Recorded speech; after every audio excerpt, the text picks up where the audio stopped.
میں نے کچھ لوگوں کو دیکھا ہے اگر کوئی نیک کام کر لیتے ہیں نا تو پھر وہ کہتے ہیں چونکہ میں نے کیا لہذا ساری دنیا فوراً یہ کرے.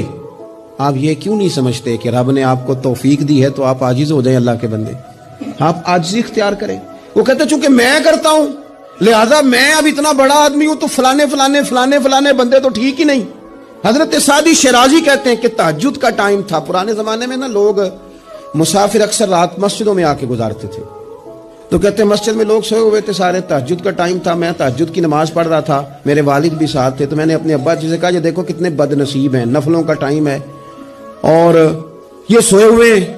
تو فرماتے ہیں میرے والد کہنے لگے کاش تو بھی سویا ہی رہتا, لوگوں کے کپڑے تو نہ پھاڑتا.